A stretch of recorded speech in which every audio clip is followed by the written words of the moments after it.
2 दिवस सातत्यानं निवडणूक आयोगाकडे बैठका झाल्या. त्यात माननीय शरद पवार साहेब होते, उद्धव ठाकरे साहेब होते, राज ठाकरे साहेब, जयंतराव दोन्ही बैठकांना उपस्थित होते, शशिकांतराव शिंदे होते, आमच्याकडले लोक होते, कॉम्रेड प्रकाश रेड्डी होते, त्यांच्या पक्षाचे लोक होते, कॉम्रेड नवले होते, समाजवादी पार्टीचे लोक, सगळे प्रमुख पक्ष उपस्थित असून आम्ही ज्या आमच्या भूमिका मांडल्या त्या मानायला ते तयार नाही. आणि आमच्या याद्या ह्या सदोष नाही, काय म्हणतात, निर्दोषच आहेत. खरं म्हणजे निवडणूक आयोगानं गुन्हेगारी स्वरूपाचं कृत्य केलेलं आहे आणि ते ऐकायला तयार नसतील तर त्यांना असं एकंदरीत सगळ्यांचं एकमत असं झालेलं आहे आमच्या पक्षाचं प्रमुख की यांना दणका द्यावा लागेल आणि तो रस्त्यावर उतरून द्यावा लागेल. मी फक्त एका वाक्यात पुढलं एक पाऊल जे आहे ते ठरलेलं सांगतो आणि त्यानंतर प्रमुख नेते बोलतील. 1 नोव्हेंबर शनिवार निवडणूक आयोगाच्या या मनमानी आणि भ्रष्ट कारभाराविरुद्ध मुंबईत सर्वपक्षीय विराट मोर्चा निघेल. महाराष्ट्राच्या जिल्ह्यातून गावागावातून मतदानाचा अधिकार गमावलेले लाखो लोक इथे येतील आणि मतदारांची ताकद जी आहे ही देशाच्या पंतप्रधानांना, गृहमंत्र्यांना, निवडणूक आयोगांना दाखवली जाईल. या मोर्चाचं नेतृत्व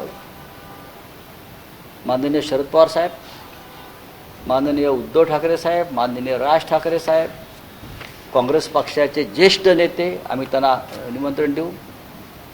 इतर जे महाविकास आघाडीमध्ये सुद्धा आमचे नेते आहेत ते करतील आणि त्या दृष्टीनं पुढली पावलं टाकली जातील. आज ही पत्रकार परिषद फक्त तारीख जाहीर करण्यासाठी आम्ही बोलवलेली आहे.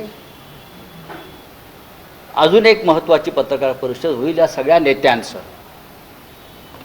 तर हा जो दणका आहे तो निवडणूक आयोगाला देणं गरजेचं आहे की महाराष्ट्र स्वस्थ पडलेला नाही, झोपलेला नाही, अजगराप्रमाणे पडलेला नाही. तुमचं जर आमच्या पुढे असं आव्हान उभं करणार असाल तर आव्हान स्वीकारण्याची आमची तयारी आहे. त्याच्यामुळे 1 नोव्हेंबर हा महाराष्ट्रातला एक महत्त्वाचा दिवस असेल आणि देशाच्या लोकशाहीसाठी अशा प्रकारचा मोर्चा आम्ही दिल्लीत राहुल गांधी यांच्या नेतृत्वाखाली निवडणूक आयोगावर नेला होता. तेव्हा सुद्धा सर्व पक्षाचे प्रमुख नेते रस्त्यावर उतरले होते. त्यात माननीय शरद पवार साहेब सुद्धा होते.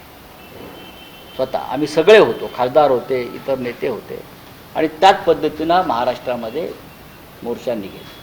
मी काँग्रेसचे नेते सचिन सावंत बरं आणि एक सांगतो की आज जे उपस्थित आहेत आणि जे नाहीत, जे उपस्थित राहू शकले नाहीत त्यांचा पूर्ण पाठिंबा या कार्यक्रमाला आहे, त्याने कळवलेला आहे. त्याच्यामुळे हा नाही तो नाही अशा बातम्या येऊ नयेत. प्रत्येकाशी आमची चर्चा झाली आहे, सकाळी घाई झाली आज.